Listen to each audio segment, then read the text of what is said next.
My name's Greg Mackey. It's been my privilege for the last 8 years to be the Chief Executive Officer of the History Trust of South Australia.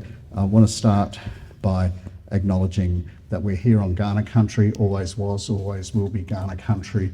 On everyone's behalf, I acknowledge the ongoing spiritual connection to country of the Kaurna and welcome and recognise elders past and present. I'd also just like to recognise our Chair of Trustees, Elizabeth Ho, OAM, who is here somewhere. There she is. And a special welcome to all of you for this special History Festival event. Before I hand over to Kira, just a very, very quick recap on where the History Trust of South Australia is at. Some of you will recall that in 2018, the History Trust was moved out from the Minister for the Arts and DPC/Arts SA to the Department for Education, and therefore accountable to the Minister for Education. And at the time, I know a lot of us thought, that's weird. Why, how can we be separate to the collecting institutions along North Terrace? Well, it's actually been very damn good, I have to say. When Stephen Marshall, this is just by recap of the rationale, when Stephen Marshall became Premier in 2018 and took on the arts portfolio, he decided that several organisations that were previously within the Arts SA portfolio, the Film Corporation, the Film Festival, Jam Factory and Contemporary Music Industry, would remain under the Minister for Innovation and Skills. And then in September of 2018, the History Trust, Carclew and Windmill and Pash Theatre Companies were moved under the Minister for Education. I can only say, and trust me, that this has been a net positive for the History Trust of South Australia, for our purpose and for our mission and our goals.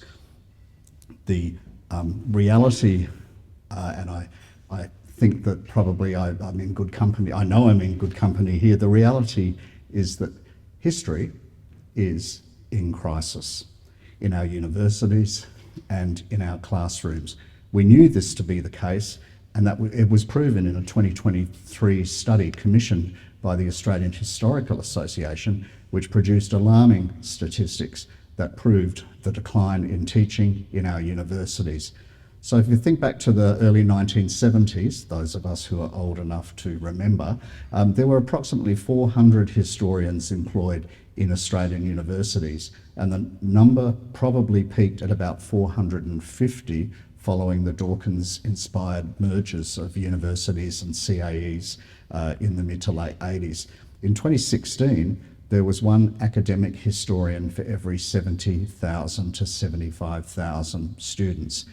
In 2022, there was one historian for every 80 to 85,000. In 2022, the majority of historians, 85.7% in fact, were employed in continuing roles, mainly within the academies. About 8% were appointed to fixed-term contracts and 6% occupied postdoctoral and other fellowships. Fast forward to 2023, the proportion of historians in continuing roles, while it remains the same proportionately as in 2016, the portion on fixed-term contracts has doubled, while those engaged under postdoctoral and other fellowships has almost halved. The conclusion of this report was that the overall fortunes of the history discipline in the period between 2016 and 2022, as measured by staff and student numbers, have taken a sharp turn for the worse.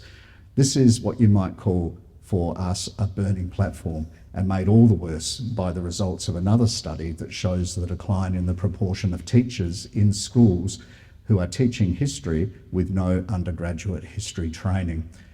As the only statutory authority in Australia with a dual responsibility for museums and collections, plus a role in supporting history, we take this trend seriously, and thus our rationale for creating the role of South Australia's History Advocate, more about which I'll share in just a moment. Along with our pivot to online Australian curriculum-aligned South Australian history-rich teacher and student resource creation, SASSi, the South Australian Stories Survey Initiative, is but one of our strategies to increase interest in and knowledge about South Australia's unique history.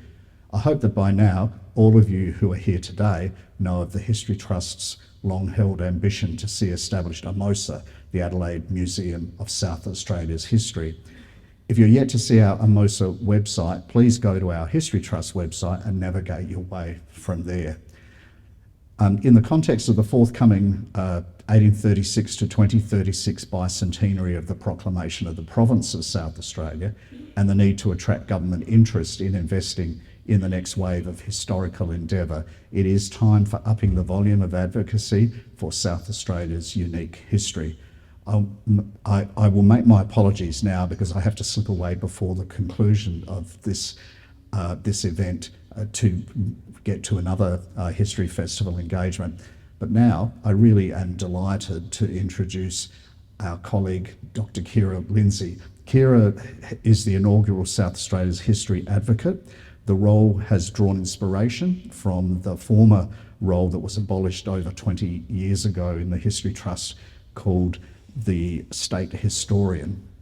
But it has a 21st century burning mission, and that is to get out, you could almost say bang the tambourine, and win hearts and minds for the re-energising, the revitalisation and the increased relevance and recognition for South Australia's history. Kira is well known, I believe, to most of you here in one form or another. Ladies and gentlemen, I'm delighted to hand over now and invite you to welcome Kira Lindsay. Thanks, Greg. Okay, so what we're going to do today, as you can see, we're filming, and the reason is that we made a commitment that we were going to share the results from today's survey also on the History Trust website, so that those people who couldn't make it to today will have access to the information and be able to engage in the conversation as well, because that is what today is. Greg and I and others at the History Trust envisage today as a kind of town hall community conversation where we'll share the findings of the survey, but most importantly, start a conversation about what's going on and what we can do to make things even better. I will start by also offering an acknowledgement of how special and important it is to be here on unceded sovereign Kaurna land. How lucky we are to that they have thrived after all that has transpired, and that they so generously continue to share country and culture with us.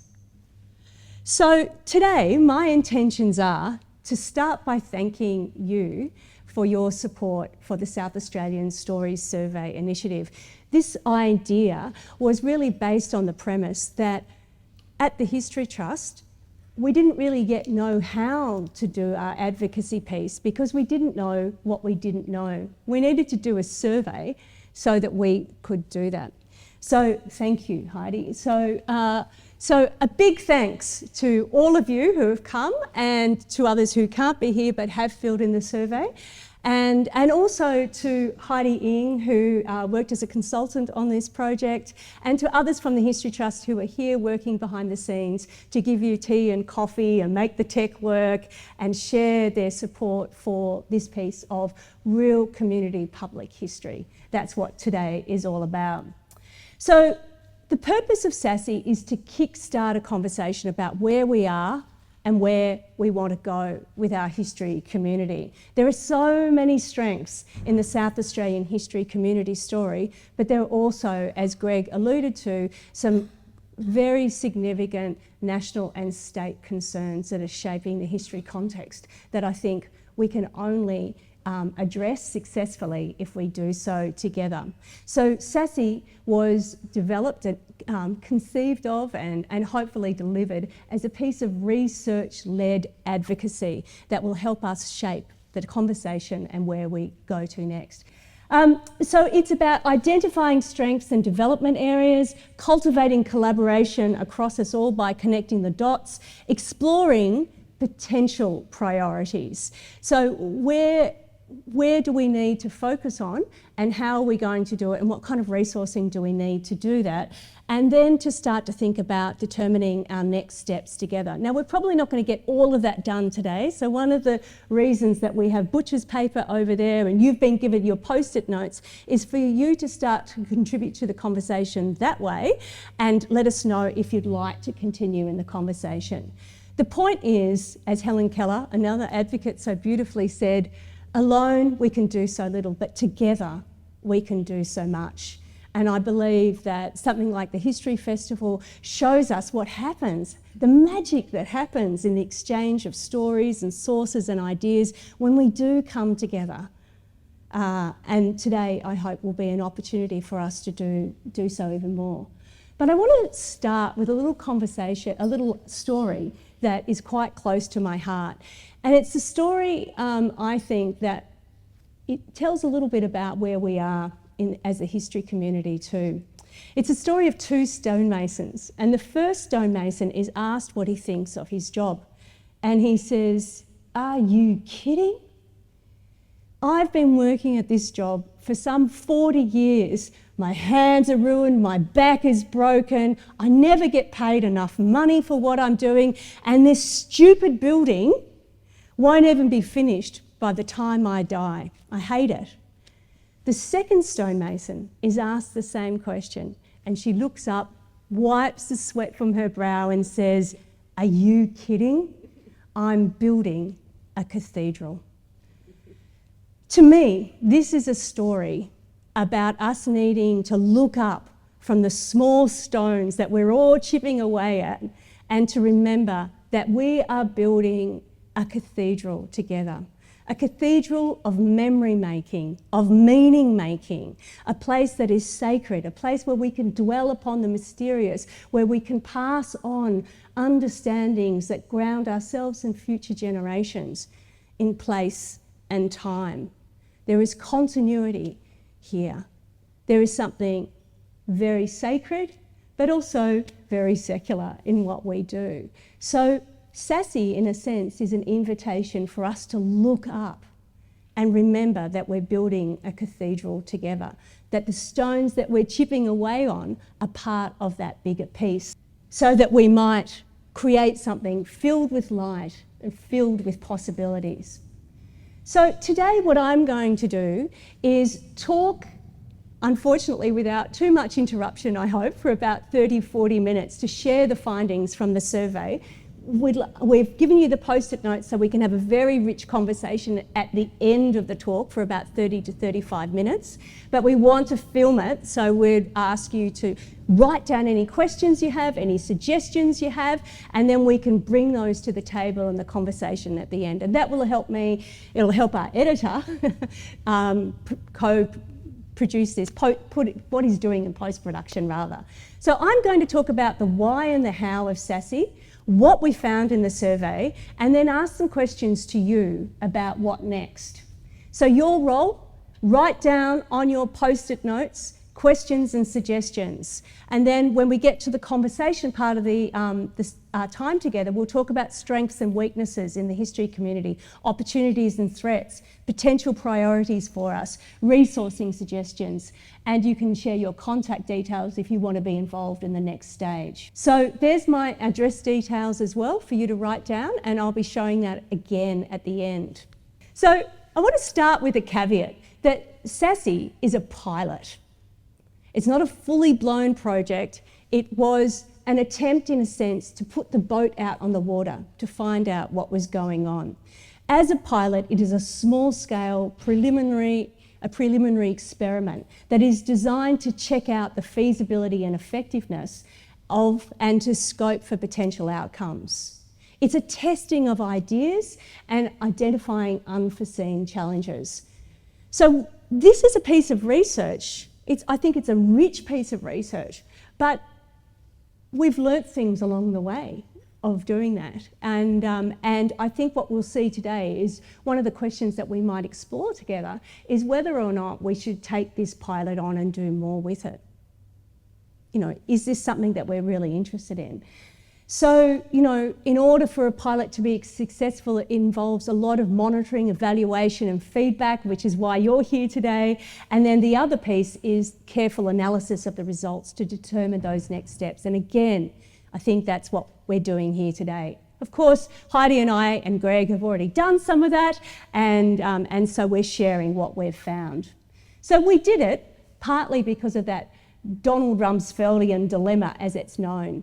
You remember when he said in 2002, there are no knowns, known unknowns, and then there are unknown unknowns. The ones we don't know, we don't know. Forgive me for quoting Rumsfeld. But I think it's kind of interesting because, in a sense, when we started, you know, when we were really thinking about what is the advocacy role, what does it most need to do, where should its priorities be, the question that came back was, well, actually, we don't know. We need some research in order to understand and shape that question. And so once we decided that we would do this survey, we embarked on a 5-month consultation period with over 50 organisations and individuals. The construction of the survey involved internal conversations, thinking about other deadlines and timelines and priorities within the History Trust, and a lot of iterative discussions with the organisations and individuals here. We came up with 21 questions at the end. So for those of you who didn't get a chance to actually fill in the survey, but wanted to, I'm going to briefly take you through those surveys, those questions, so that you can kind of get a sense of where and what we were doing. So we asked these questions about the broad interest of research or engagement in South Australia, because we wanted to think about how we might encourage story or research clusters. So if a whole lot of people were talking about an interest in women or the environment or cemeteries, for example, then we might be able to bring those people together into a conversation where they could share sources and stories and approaches that might even be interdisciplinary, that is, 2 or more disciplines in conversation with each other. So there's that. What research project, does your research project or interest relate to particular geographical regions so that people might come together and shed fresh light on particular parts of South Australia, but from their own distinctive lenses? Does your research or project or interest relate to a specific region? So that's kind of similar. And can you be more specific about your interest? So here we had people talking a lot about their project, the time period, and they were invited to provide a lot of detail on the projects. Now, this information will remain subject to privacy, which was clearly stated on the survey, but people did nonetheless indicate whether or not they would like to collaborate and they would like promotion. So I'm going to share a few of those projects from those people whose permission I received to do so. But we had an enormous amount of projects revealed, which I'm going to share with you in a minute. And here is a question that I found particularly compelling. Christy Kogegi and I both identified that this question has quite powerful political leverage, we hope, that if we could get some sort of a snapshot of how long people are spending working on history-related activities on a regular basis, we could talk to various state and government bodies to show that history has a place in the health and well-being of our communities. What are the main sources of information for your projects? And this is a really interesting observation on what is being used. We know the phrase use it or lose it has sends a kind of terrifying shockwave through people working with history sources. But it also begs this question of how could we perhaps increase, improve access to resources, whatever they are. And this includes objects, it includes collections, it includes all sorts of things. It includes the environment, country itself. So then we asked people about, and I'm going to show you the results to these, how people want to communicate their project, what assistance they might need, if they'd like to collaborate, if they'd like to work more closely with the History Trust for promotional reasons, if there are any significant dates, about the bicentenary in 2036, and about AMOSA. And then finally, about the Wakefield Companion to South Australian History, which will be launched at the end of the festival this year at the closing event. And then we asked people if they were affiliated with history organisations, with the hope that this would allow us to work more closely with those organisations. Of course, we work with a number of organisations all across the state, but where could we do so? And where could we add value to those organisations by revealing something about what their members' priorities and works are? And then just to clarify that point, which organisation are you predominantly associated with? That is, where do people kind of most do their history thinking?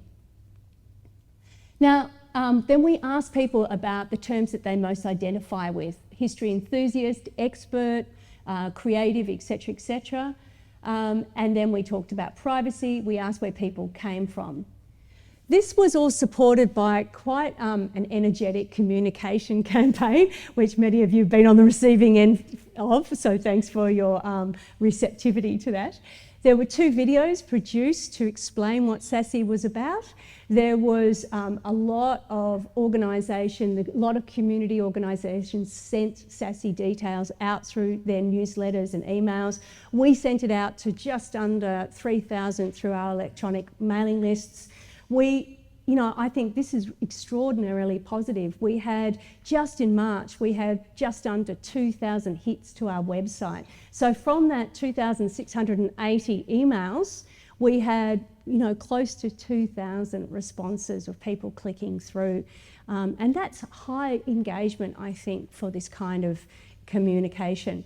I was out there beating the tambourine, as Greg said. I did a piece in Daily, you see here. I was on 5AA, I was on ABC Adelaide with Deb Tribe a couple of times, and I spoke at a number of regional radios, stations all across South Australia, and I did a lot of public presentations to talk about SASSi, which was heaps of fun actually, and very positive.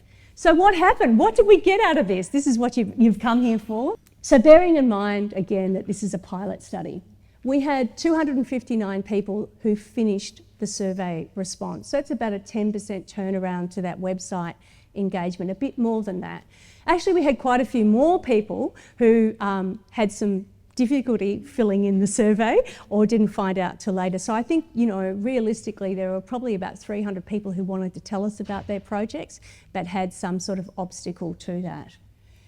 Out of that, we had just under 400 projects described. I mean, it's just a tip of the iceberg, but I think what you'll see is there's some pretty exciting projects going on here, and so much more still to find out. And 161 organisations were mentioned. And to me, this shows, having worked in both the Victorian and New South Wales context, this shows how lively the network is across the whole state. That there is something for everybody, and organisations are providing ways of facilitating and cultivating projects. Of these close to 400 projects, we had 46% of people who wanted to collaborate and 50% of people who were already doing collaborative projects, and 54% who were working on their own individual projects. They were doing family history, they were doing PhDs, they were tinkering away on their bit of stone, if you like. Now, of those who are already collaborating, 80% want to collaborate with others. To me, this is one of the most positive pieces of research that came out of the survey. People are eager to work with other people. They also would like assistance with promoting their work, 57% of the collaborators. And when it comes to people who, of the solo people, and people who are already collaborating, 78% want to collaborate with others. So we have, we have a whole army of people who are keen to be out there connecting and talking and doing more stuff than they are now. This is one of the most interesting pieces of data. Again, perhaps it's not very surprising, and that is that the average age of those 260 or so people who responded to the survey of the average age of 66. But it's a slightly skewed piece of data, as Heidi reminded me, explained, because as you'll see, at the bottom end of the survey, you have a small amount of people in their 18s and 20s, whereas the majority of people are sort of 70 and above. So if those people at the end of the graph didn't fill in the survey, this demographic age group would be even older. So that points to something that I think many people in the room and we've discussed it already, which is the pressing need for generational renewal, and one of the things I'd like to open up in the conversation at the conclusion. So of these people, half had tertiary qualifications and a third hold PhD. 96% were South Australians. But there were some fascinating people who were filling in the survey from all over the world, not just interstate. The blend between regional and urban was also really interesting. We had 50 different council districts respond to this. 69% were residing in Adelaide, 31% in the regions. I hazard a guess that it might have had something to do with those regional radio interviews that I did, because they were morning ones, which is a great time to really connect with people. But that 31% is quite interesting. It's higher than the state average. So 23% of South Australians live outside Adelaide, but we got 31% response.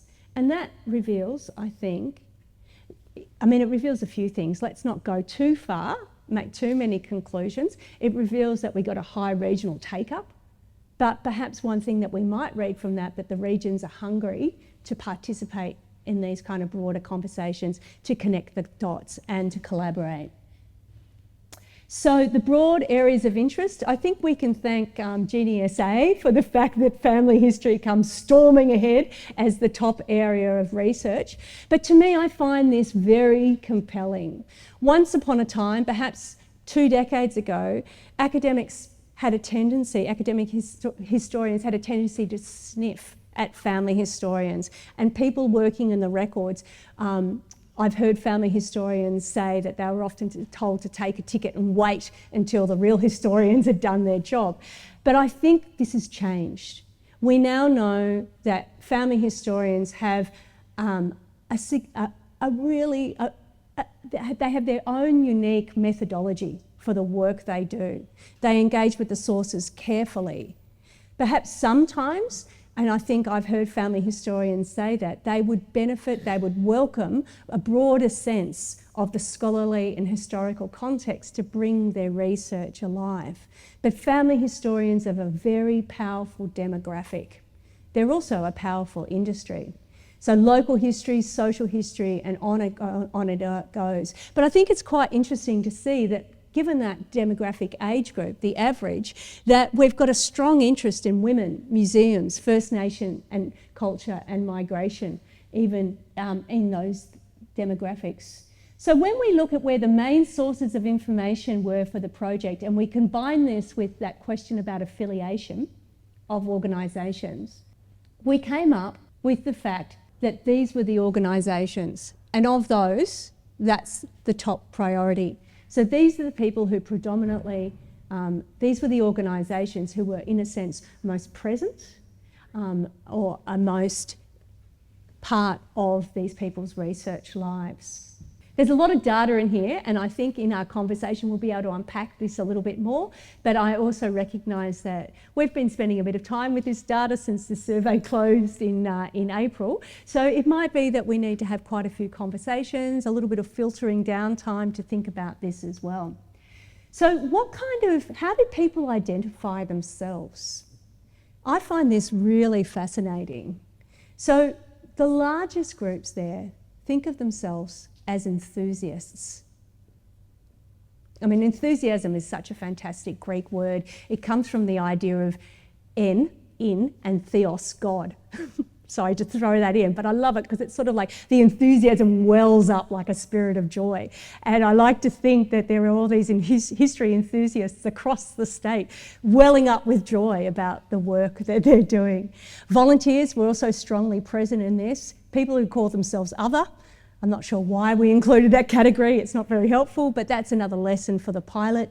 And then we've got this strong component of creative people who I think could be vital to how we ensure that once the research is done, the stories can be told in a way that is compelling and transformative for others.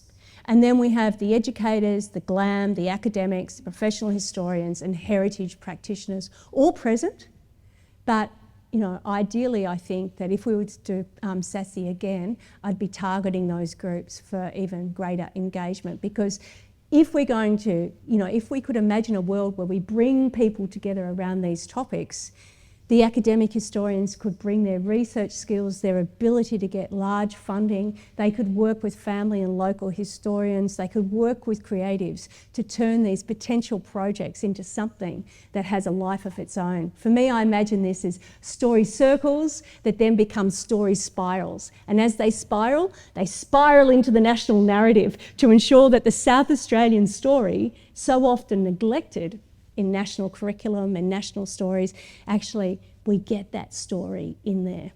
I think... Sorry, what's GLAM? It's galleries, libraries, archives and museums.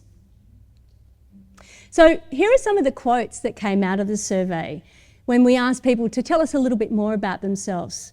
I'm an ecologist who uses history to help reconstruct the landscape. I'm a keeper of family stories, a descendant passing on history to my descendants, a regular person keen to support local history. I just love history in SA and want it preserved. This would be a voice that we heard again and again throughout the survey. Interested in family history in relation to farming in the area, and this one, local bloke trying to keep the local history alive. So this is that answer to that question about how many hours per week, and we averaged it out. We, again, this is another lesson from the pilot that I think when we do this again, if and when we do this again, we wouldn't ask the intimate question because there's not much you can do that's granular about it. Nonetheless, from this, the result that we got was that people do, let's hear what they've got to say first. I've had weeks at all those hours. Time spent on all aspects varies on a weekly basis. Mid-project, I'll often do all-nighters because I can't sleep while my brain is ticking. Currently pause with the intention to resume later. In fact, my work on these projects on a weekly basis would vary from 0 to intensive. Some weeks can be over 30 hours, sometimes nothing. My husband says far too many. Obsessed! And there it is.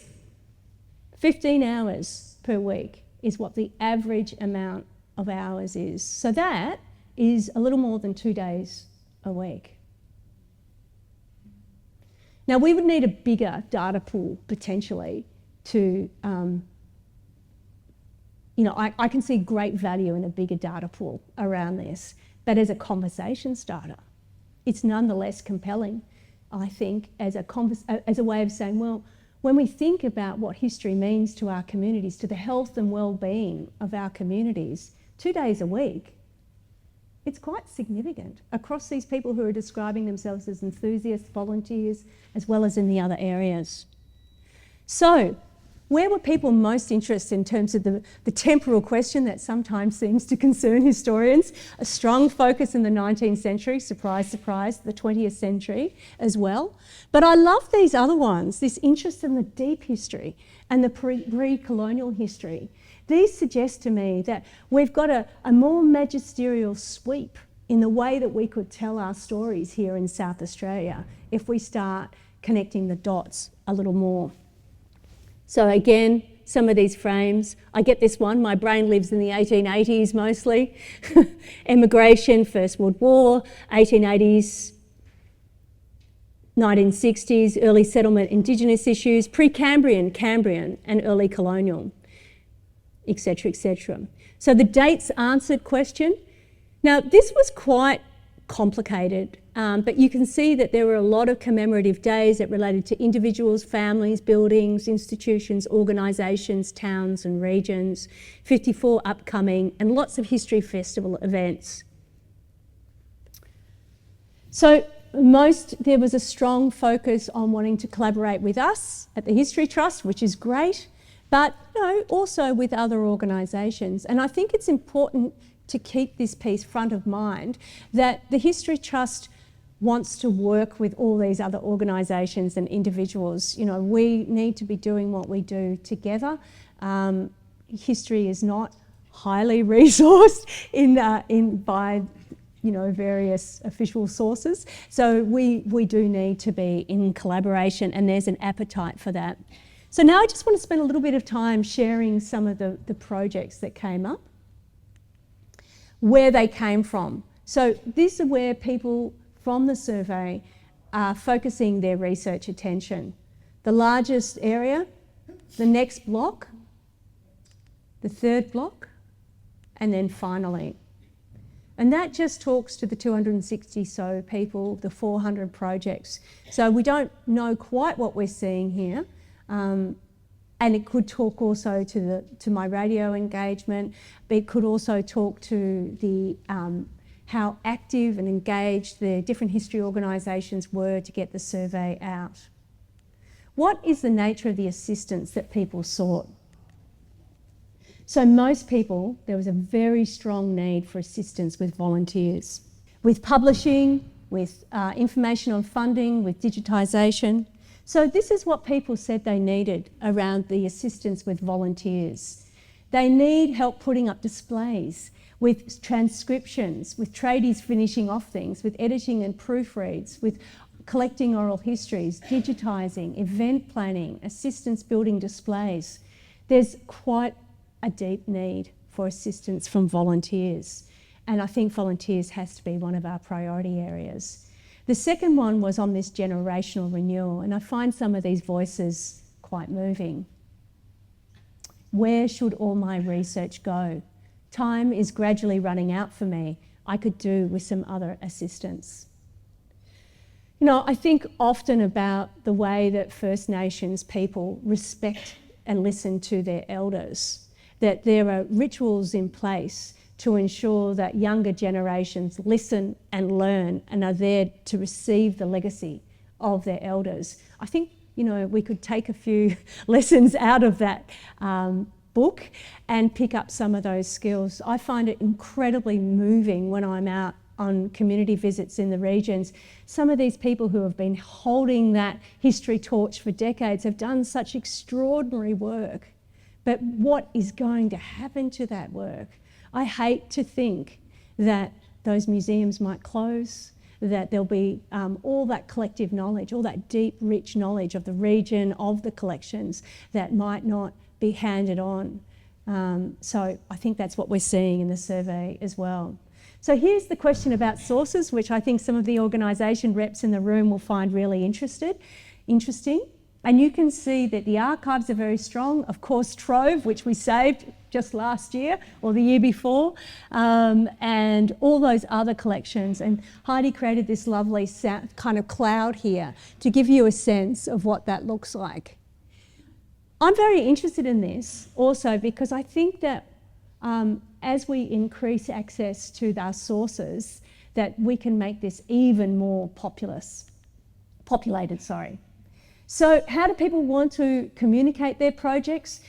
There's a strong focus on books and also on a couple of areas where I see that younger people who have the skill set could work with older people to assist them. So say younger people who have great skills in websites, in social media, in displays work, for example, they could work with some of these older people to communicate that research. Here, I think this piece of intergenerational exchange needs to be something that we start to scale up as solutions. How can we get people across the generations working together? Public events, public walks, we see all these in the projects as well. And then a couple of lovely ones, apps, podcasts, broadcasts, and yes, just before when you thought it was all over, my friends, the South Australian musical is back. I love this one. I love the thought that the History Festival in some stage in the future might launch with a huge musical involving all the people who have been connected and empowered and enthused by, this kind of research. So I just want to share a few projects now that came out in all region. Heidi and I went through it. We sorted about 5 projects in each region where people said that they were keen to share and happy to have it promoted. And so here's one from the Limestone Coast. And this is the saving of the railway station at Kalangaroo. And some of you may have seen this article in the ABC from 2022. At the Eyre Peninsula, Paul Mazaruk has been working closely. He's a community activation officer in Whyalla, and he's been creating these incredible heritage trails that will launch during the History Festival, working closely with Bungala on that. In the Yorke Peninsula, we are very lucky today to have Dr. Cameron Rains from UniSA, who's here somewhere. Where are you, Cam? Yay! And Cam is working on this project that he found in the archives some time ago, and it's been kind of a burr in his saddle for a long time. It's a very distressing story, to be honest, about racism in the medical sector in the 1950s, involving the Port Pirie community and a young Aboriginal boy. But it's a story that needs to be done if we're going to progress our truth-telling as a society as well. And then Roger Irvin is also here today. Where are you, Roger? Yeah. And this is a stunning project as well.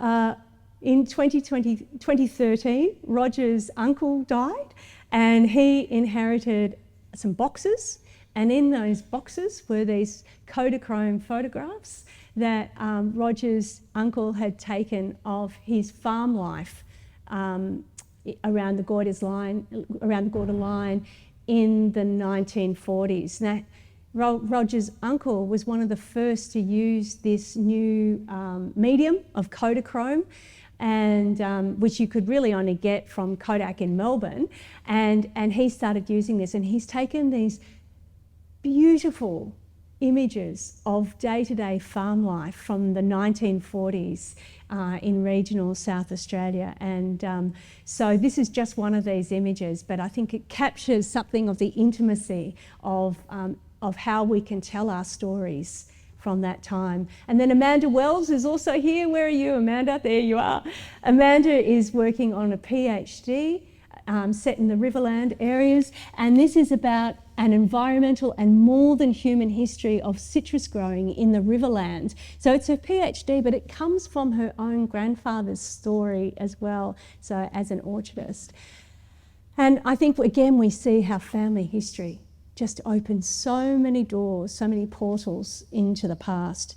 And I'm going to share a couple of South of Adelaide stories as well, which I loved and I got approval for. The first is Keith Preston's Adelaide Songs, which is, again, we see creatives working in the history space, which is so valuable.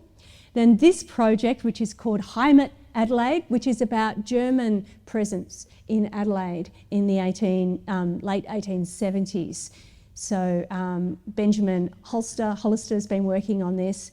And then again, you know, what we're seeing here is the sheer diversity of projects. So David Denborough put these two projects in, and they are from the Halifax Centre, and they involve two ways of telling stories through heritage trails with oral histories. The first involves Auntie Barb Wingard's walk around that whole of the kind of West Terrace area, and the other is an oral history, a digital history journey with of surviving on the streets, which is told by a young man and his dog together. So this is the work that's going on. You know, they're recent histories, but they're rich histories because they're not just telling the history of their lives, they actually dig right back into the periods of time. So that kind of concludes the presentation of the data.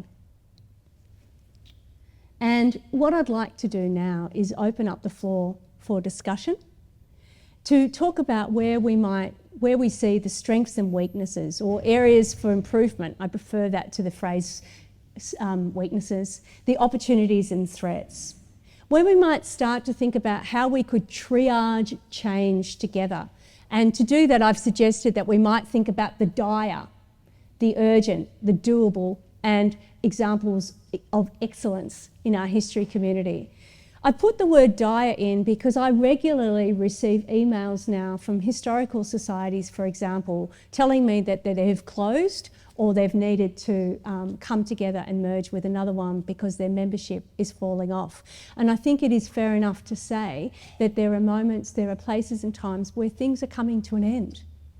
And sad as that is, I think it's okay to diagnose it as that, because if we can do that, then we can pool our resources, our time and our attention into the areas where we can create fresh hope and opportunity. So some of the other things I'd like to do going forward, we might not get there today, is about articulating those potential priorities, connecting the dots with other collaborators. And one of the things I'd love to see happen is after we've finished our chat fest, is for people to get together over a cup of coffee there or elsewhere, exchange names, and start to talk to each other about the things that you're interested in, see if you can make those connections. We'll be working on that afterwards. So, of course, underpinning all of this is how we can get realistic about resources. And one of the reasons I'm so keen to have academics in this room, at the table, in this discussion, is that you're good at getting funding. And if you can see the power and importance of bringing your skills to these kind of projects and the kind of impact that you could make by bringing those skills to this, then I think we've got a real chance of creating some resources. But it's so much harder when we're all chipping away on our own stones to do so. So my vision is that together we might find ways of scaling up strategic solutions, perhaps through working parties that are identified in a couple of key areas where we start to pool our skills, our know-how and our knowledge. So I want to start by asking you to identify some strengths and some areas for improvement. But before we go there, we've got about half an hour. Phew, I got there in time. So if you've been writing down questions and suggestions, you're more than welcome now to pop them up there. But as you can see, there's a mic over there. So, and we've also got a running mic. So if you want to ask a question, you can put up your hand, you can come to the mic, and we might do some questions first and then we can open up to a bit more collaborative work. How does that sound? Does that sound good? Andrew? Thanks, Kira. This is not quite so much a question, but an experience over many, many decades, is, and particularly covering our regions, is that people have lots of ideas about what they could do, but in many cases they've got the volunteers as well. What they need are these grants and the money. And I think it'd be really helpful if the History Trust was able to find a way to run workshops right across the state and in the city to teach people what grants are available and to help them in the process of applying for those grants. Yeah. And I had the experience at Stockwell on a history event just on the weekend where they have a painted mural on the back of the stage. It's one of the last four left by a very famous artist who died very young, and they have no idea about how to get money to preserve it. Yep. And that's a piece of our heritage that'll be lost. Yep. And this is a famous artist, so Thanks, Andrew. any help to help Yep. people apply for those grants. Well, the History Trust does have a history fund and the Museum and Collections Fund, and we also have a position dedicated to community engagement. And in that person, until recently, was Amanda James, was in that role for, almost 3 decades, so about 23 years, 24 years. And she did a lot of that training in grant development and grant writing. For our grants, we give funding out through those, in those areas that you've just discussed. But I think the idea of these story circles is also that to bring academics into this conversation will help facilitate those skills as well. So yes, we do some of that skill development and grant writing, and yes, I think we can do more, especially if academics come to the table and people who have that GLAM library, archives and museums grant writing expertise. It is a particular talent and not one that everybody enjoys universally. Thanks, Andrew. Anybody else? Any other questions? What do you think about what you're getting? Yep, there's a question over here. What do you think about these findings so far? Is there anything surprising in there? Anything exciting? Thank you very much. I'm Helen Smith, Chairperson of the Ocracoon Woolen Mill. Congratulations, what fantastic enthusiasm. Great to have you as an advocate. And we are all here because we're passionate and enthusiastic, aren't we, about preserving our past for the future now. One of my major concerns, I mean, I agree with everything you've said about volunteers, about succession planning.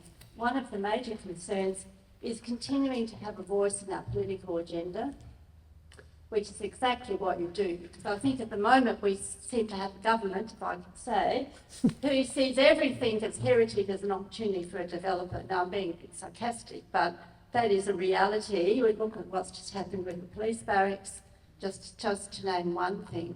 I think getting back to the gentleman's point about the opportunities for grants, one of the things that I've witnessed that's really causing history groups to struggle is the insurance issues. How do you get money to pay for insurance, for public liability, when you've got a small band of people that are always putting money in themselves? And I think if we somehow can foster sponsorship or advocacy for insurance in all matters to do with history, that would be a wonderful thing. Yeah. So congratulations once again. Thanks, Helen. I think, you know, this idea of connecting the dots across organisations and small groups could be a way of pooling resources and pooling expenses as well. One of the things I've observed is that a lot of the wonderful history organisations that were established in the 1980s, when we had a different type of volunteer, a different cultural world. It was a completely different environment. People had different time constraints on them. That in looking for those organisations have run so well, but they depend on people in voluntary office bearer positions. And what I'm seeing is that younger people are not necessarily keen to step into office bearer positions, for example. They want to volunteer.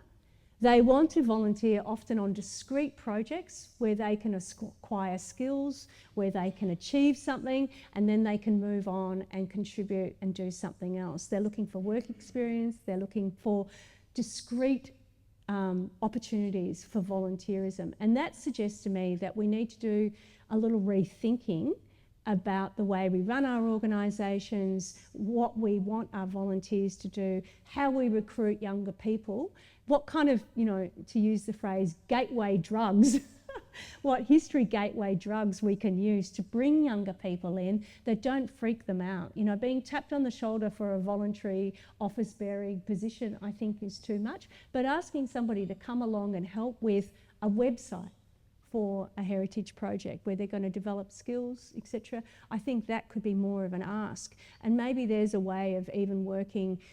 Carolyn Adams, who's a member of the Professional Historian Association, she's not here today, but she's been doing some fascinating research in how volunteerism of this kind of nature can really build community health at an intergenerational exchange.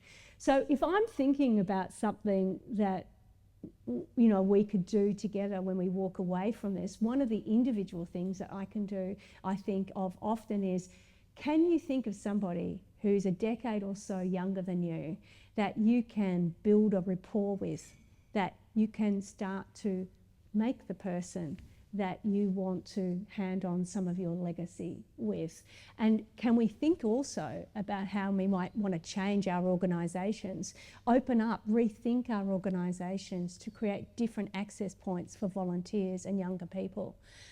So it's a little bit of a sidestep from what you're saying, Helen, but I guess the idea is, can we start to reconceptualise our organisations to pool resources, etc.? Anybody else? Over there at the back, and then you. Yeah. Thank you. Rhonda from the Limestone Coast. What was your name, sorry? Rhonda from the Limestone Coast area. Yeah, hi Rhonda. Big Trotter down.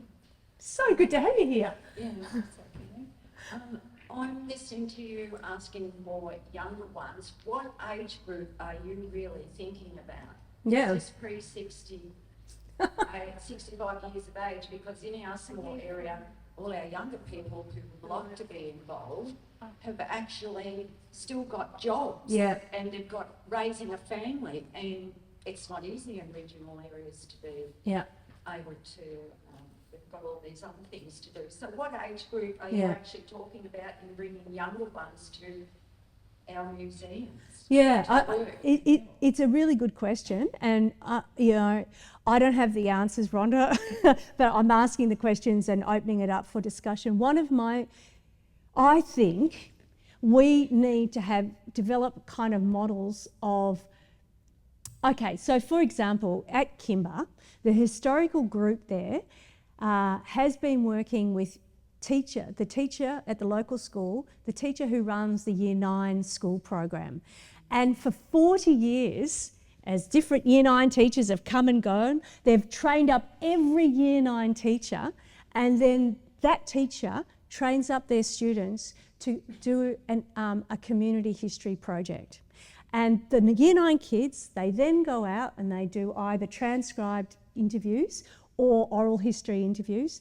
They bring them back, they turn them into little history projects, and at the end of the year, they present them in the town hall to the whole community with the Year 8s in the classroom so they can see what they're going to do next year. And what that means is that the Kimber Historical Group has a 40-year archive of children as history makers telling the history of that local area.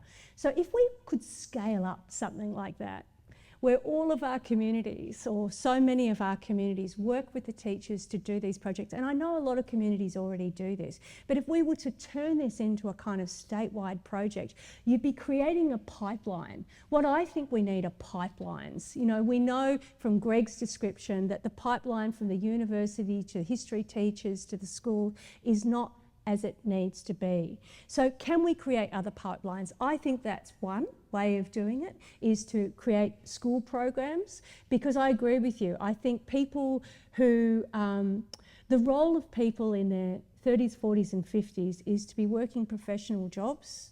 You know, that's where their energy is going, with their families and their jobs, and predominantly the people who volunteer are preparing for retirement or are retiring. Of course, there are many other people who are looking for community engagement who don't quite fit that brief, but you know, generally speaking, I think that's the point. We need to be talking to younger people. I'm also interested in working with community groups. I won't mention the name of one particular group, but training up a group of history heroes who have got particular skills and then can go out and work in different, first with their own collections and then out in the community doing something similar to that. Because I think what we need to be doing, you know, the story of the, I think it's the college master at Oxford, and he looks up one day during dinner in the Great Hall and he sees that the big timber rafts in his building are starting to look like they need to be replaced. And he's like, what are we going to do? What are we going to do? And then 2 weeks later, the gardener comes in and he says, well, those oak trees that my predecessor planted 400 years ago, they're ready. And, you know, I kind of think we could start some work down in primary school and in school areas, and that would help the succession planning. And as parents hear about those projects, they see the enthusiasm, they get involved with their children in this process. You start to build more community engagement. So is that helpful as an answer? Yes, that was the first part of working with schools. I've already tried that. I do that quite successfully. Yeah. Being an ex-teacher, and it works really well, but we can't wait for a Year 8 to get to the point where we might need some help with that. Yeah. Yeah. It's good in the pipelines you've just said. Yeah. So I agree with that. I'm thinking as a small museum, we're kind of looking for that one that's just about sort of retiring, but then they race off to do whatever they're doing. It's just really tricky to get that succession going, because we just don't have the personnel in small country towns to carry on what we're already doing. I mean, I wonder if there, you know, one thing that might be useful is a kind of starting to think about those people who are close to retirement, developing some sort of strategy for that, you know, where you know people in the local area, and you start a conversation with them. How you haven't got long in your role, you know. I don't know what it is, but the kind of conversations that tell people that you see their value and you'd love to have their time and contribution. Yeah. That's it, Rhonda. Yeah. Absolutely. But, you know, this is why those butcher notes, butcher papers are there. This is why you've got your post-it notes, to put those ideas on there so that we can go away and collect them, curate them, and feed them back to you as we broaden the discussion. I saw a hand up there, but I just think there was a question there, and then I'll come back to you. Thank you very much. Thanks, Rhonda, and thanks for coming all the way from the Limestone Coast. That's awesome.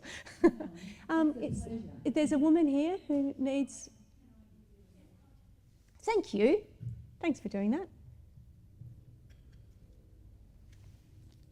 Thank you. My name's Janet Ashton. I come from the Teacher Gully Heritage Museum, which is Teacher Gully, northern area of Adelaide. We are trying very hard to have school visits to our school, and I coordinate a lot of that. And what I feel is missing is that we're not getting any information about how curriculum might be changing, Yep. how we need to refocus what we're doing. Yep. We make modifications, but I'm not in the education system anymore, so I don't get the information when things change. And so we want to keep what we offer up to date and to fit in with the curriculum, because teachers won't come if it doesn't fit in with the curriculum they have to do. Yeah. So we need to have a bit more conversation with other people doing the similar sort of things, but also the people above who are to do with the education department to tell us what the expectations are so that we can actually fit in with them. Yep. And our other major thing at the moment is the cost of transport, getting children to the museum. We were saying, we had a school that came probably 10 k's the other day, and it cost them over $450 for a bus. Gosh.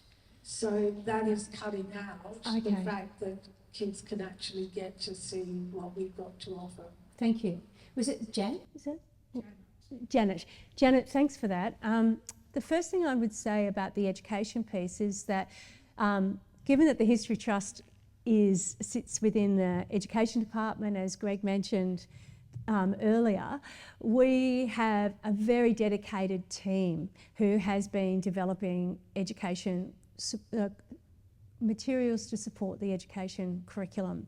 So I would strongly advise you to get in contact with them to see the kind of resources that they have. They should be able to give you some direction and support around that, even some resources. I know that, do you remember that thing called the national curriculum?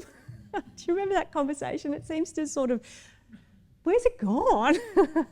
I wonder if there's a place to re-energise that kind of conversation. But I do understand that there is energy investment being made in South Australianising the history curriculum here. And so that, I think, would also represent a really interesting opportunity for you. So if you pop your contact details there, I might be able to put you in contact with some people, or our education team will most certainly be able to do that as well. Thanks, Janice. Was there over here? There was, I think Roger was first and then you, Margaret? Yep. Oh, Margaret was first. Sorry, Margaret. Sorry. Say one thing on that. Maybe the History Trust or someone could just do a short thing on their website about, current Australian history curriculum, various levels. Okay. But I was just going to ask, congratulations on the survey, Kira and History Trust. And you've obviously collected a whole lot of stuff about different people and what they're doing their work on. And some of it, as you said, is sort of confidential. But wouldn't it be wonderful to have a register of what people are doing, so people could say, we don't want the Limestone Coast, but I want to know, is there someone working in South Australia on X or Y? Yeah. Yeah, I love that idea, Mark. I think that's brilliant, and I don't think that's beyond the realms of possibility. You know, so within the confidentiality of the support of the survey, because we asked people if they wanted to share their details, and we've obviously been having those conversations, that I think that there would be scope to say, hey, you said you're from the Limestone Coast and you're doing this work. You said you'd be keen to collaborate. Can we share your details with other people so that you can get engaged? Or, hey, you're working on the 1830s. Can we get you connected this way? So that, I think, to facilitate those conversations is within the realms of possibility. I really like that as an idea, though, because this is what we want to do. We can't make all this, like the History Trust cannot make this all happen by itself, because we just simply don't have the resources either. This is about us working together to make that happen. Yeah. Do you mind if I just hand that over to Liz? Will be able to hear me. Just in case it gets missed, you might be going to mention it, but the History Trust has 2 voluntary regional ambassadors. So there's a regional ambassador for the Southeast, Angela Good, and there's a regional ambassador for the Mid-North, John Boomer. If you'd like to know more about them, I'm sure that we can provide details. Absolutely. They're both fabulous volunteers, like many people here. So, you know, their time is, you know, not available at all times. But what they are trying to do is to create connection within the region. Forgive me if you were going to mention... I think that's great, Liz. For anybody who doesn't know, this is the chair of the History Trust, the fabulous Liz, Elizabeth Ho, OAM. I think there was another question here. Have we got our runner in the room to help out with the microphone, please? Can we please have the runner here? Thank you. Thanks very much. Roger. This is Roger, the man behind the Kodachromes. I can feel myself getting excited about the prospective Adelaide Museum of South Australian history. Good. And it's got to be a strength for the future of history study in South Australia, and there must be some opportunities there as well, even in the planning stage, because I imagine it's going to be quite a while before it's actually built.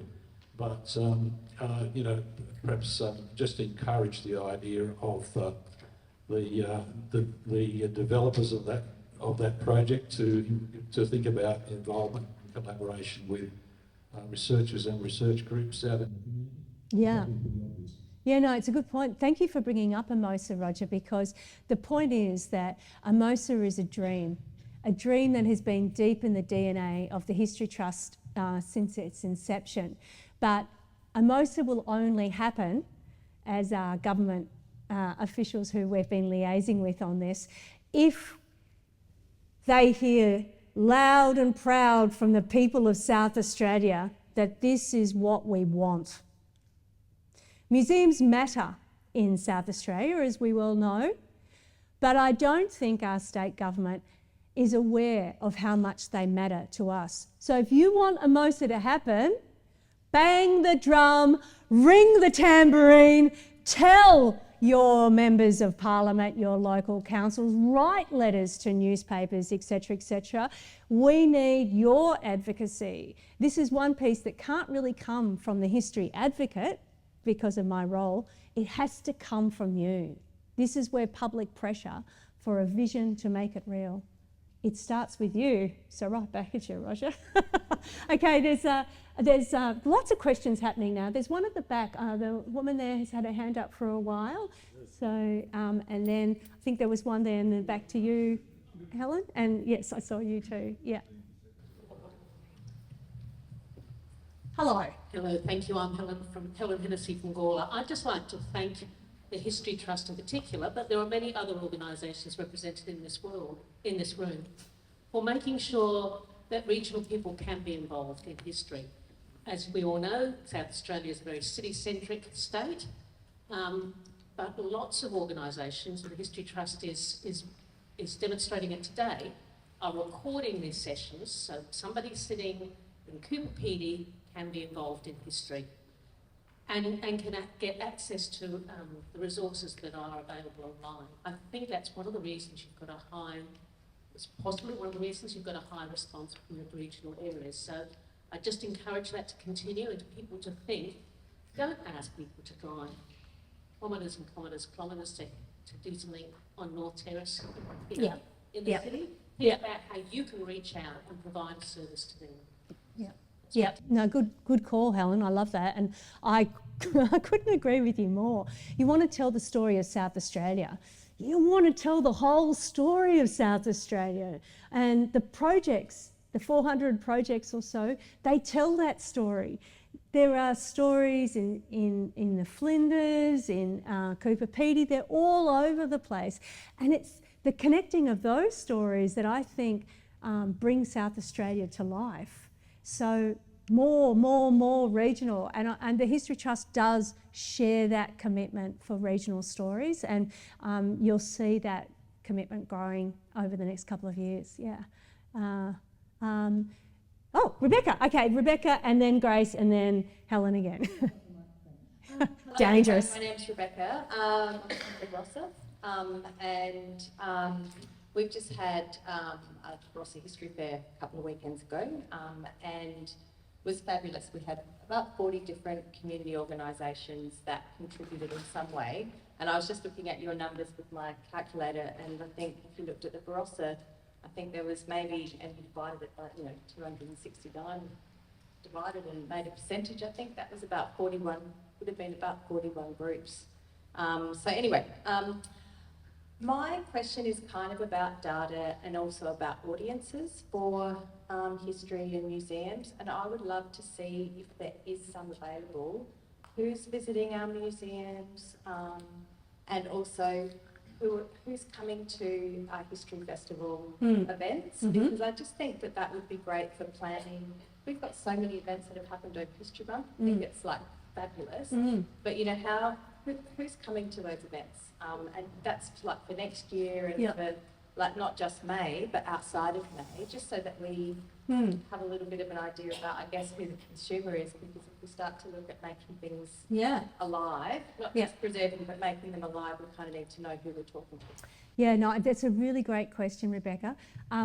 We have done some research in those areas for ourselves, but I think, and those researchers, they help you design, but they also help you talk to funding bodies and state governments. And I suspect that might be a really rich area for collaboration across different organisations too. If you could develop a model, you could pool resources in the development of a couple of research pieces and then apply those, then that becomes something that you can use more generally. So I'd love to see that on the suggestions, recommendations, please, so that we can think about that a little bit more. I'm sorry? Visitor books that people sign in? Yeah, visitor books, but I think these days also QR codes can be very helpful. Visitor officers can do things. So there's a lot of ways that you can collect that information, but I think getting some consistency in the way that research, the questions and the data development is really key to that. So Grace, I know you had a question. Can we? Glenda. Oh, sorry. Glenda. Sorry, Glenda. I knew it started with a G. I only met you 10 minutes ago. Yeah, sorry. Hello, everyone. I've been off the planet for a couple of years through various family losses and things, but I'm back with a vengeance. From Friedensburg Historic German School Museum at Springton, essentially, and I'd like to congratulate everyone concerned with putting together a fabulous program for May History Month this month. I would like to comment on the strengths-weaknesses situation, because over my lifetime of writing and publishing historical for South Australian works, I've always used primary resources. I've been a bit suspicious of the oral history because they are subject to exaggeration and different interpretation, going down through the generations. I have a sister who's very good at stretching the truth. However, the latest thing that I'm working on involves primary resources such as births, deaths and marriages, and to my horror, I've found that they're not right either, and you can't trust, you've got to really get back and see. I'll give you the one example that's irking me at the moment. My own father's death certificate has him listed with surviving children, 3 males. Oh. Well, he had 3 females, Right. and I know this because I'm one of them. Yeah.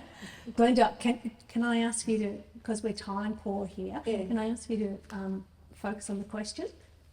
Give us a question. How do I'm having to write to the whoever of birth, deaths and marriages and get the records changed. Does anyone know who in particular I could write to in that case? Okay. So I think that might be a question for Andrew Peake. And we could get round to that perhaps after the tea and coffee, because I'm conscious of wanting to keep the conversation around the broader community pieces if we can today. But thank you. It's good to have you back with a vengeance. And thank you. Helen had a question, but we'll go over there, and I think there's someone who haven't forgotten you. Yeah. Hi, Kira. Congratulations. It's a great resource to have this. Quick question. When I first moved to Adelaide 7 years ago, the monthly Talking History was the highlight of our month, and it's gone, and what seems to be quite infrequent, and I'm wondering if it's coming back at a monthly Well, basis. Talking History is alive and kicking. We did 4 last year, and we'll be doing 4 this year. It'll be June, July, August, September. I chair those. So they've moved from a single speaker model to a panel with 3 people talking. And this year in June, we start off with Irish women of South Australia, based on research of a book that was recently published with Wakefield. In July, we'll be talking about family histories, and we've got at least one speaker here today with Judith Francis. And so we'll be talking about family histories, how to write them, because I really think family histories are a great portal into the past, a great gateway drug for people to get into history stuff. And then after that, in August, during SASSi, we'll be talking about painting South Australia's past, the way that we can look into art to understand South Australia's past. We'll be looking at Susan Marsden, we'll be talking about the Charles Hill Proclamation painting. We'll have someone talking about S.D. Gill and Karen Hughes, a Yorta Yorta artist who works with Ghana, talking about her work, and one of our history guardians talking about the incredible work he's been doing to repatriate South Australian artists to local regions. And then we finish off, last but by no means least, in September, talking about how exceptional really is South Australia. And we'll be answering that question by Kristen Garno, talking about the parklands, our trustee, Professor Alan Reid, talking about South Australian democracy, and none other than our chair of the History Trust, talking about how South Australia's Migration Museum was the first migration museum in the world. So Talking History is here, my friend, and you come and we'll all be talking history. And Margaret Allen here at the front was also in Talking History last year. So yeah, look, one of the things that's happened is, the History Trust has to operate within its means, and the budgets get cut from time to time. We're a tight, lean machine. We do incredible work across the 70 plus people who are employed across the organisation,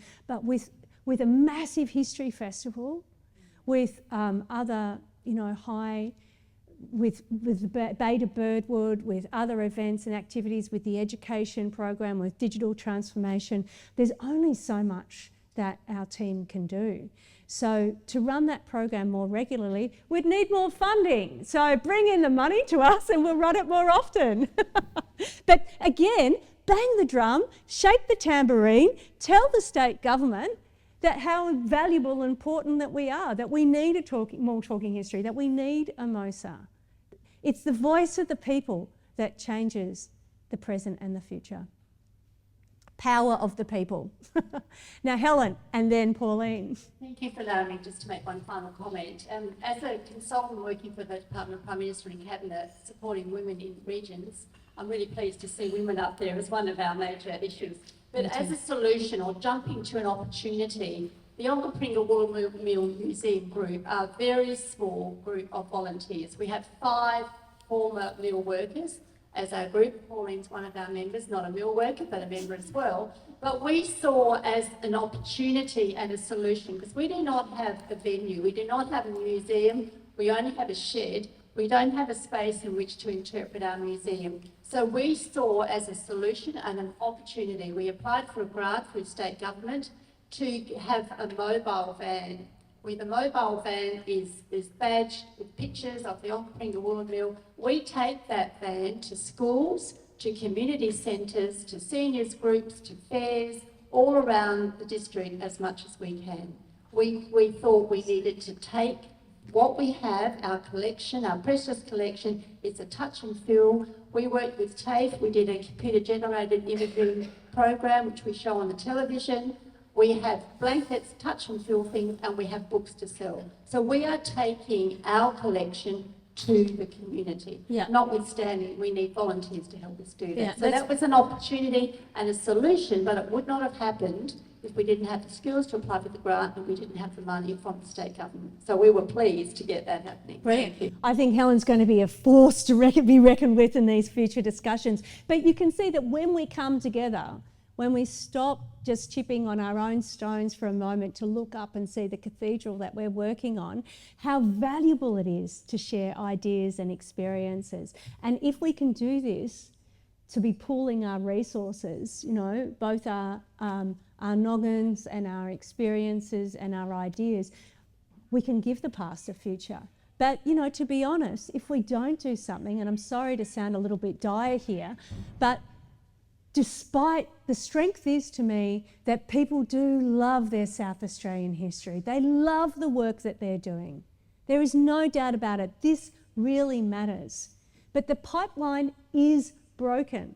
We have a crisis when it comes to generational renewal and how history is going to be trained and taught in the future. We need to do something about this, and we need to work together. And that's why I'd really love to have your names up there, your suggestions, your ideas, you know, that you can put a little bit of time into this. And I'm going to go to you, Pauline, in a minute, but I want to suggest that you might think about if you have a role to play in a working party that might be about the next generation of empowering research by ensuring that we have much greater access to our collections. How do we do that? We've got to digitise more sources. We've got to create easy to access portals. We've got to share that.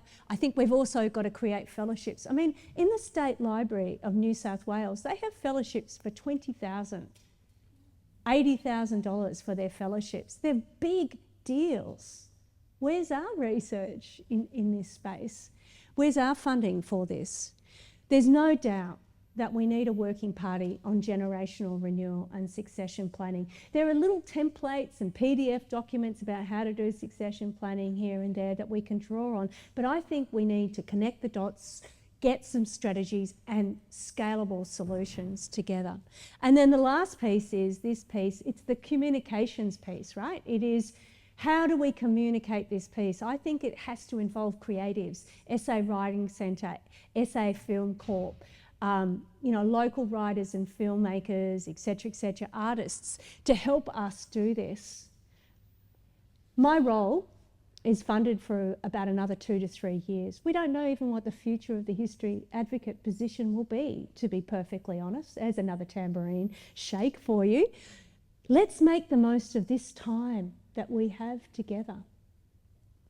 Let's get these working parties happening. You know, I'm not asking you to put down your stones, just put them up, put them down long enough for us to make sure that the cathedral survives. Pauline. A quick question. I've been asking this for years. Does anybody know of a larger community history festival in the world, larger than ours? Yeah. I've been asking for 10 years. Anyone know of one? There No. might be one. Yeah. So I think we've got the largest community history festival Yeah. in the world, Yeah. and it's amazing. Yeah. I've been asking people from England, from the United States, you name it, but pretty special. Yeah, it is. And you know, last year we had 500 events. This year we have 530 events across the whole state. Last year we had 189,000 attendees, all gathering around the piece of the South Australian story in one way or another. That is a strength for us to galvanise.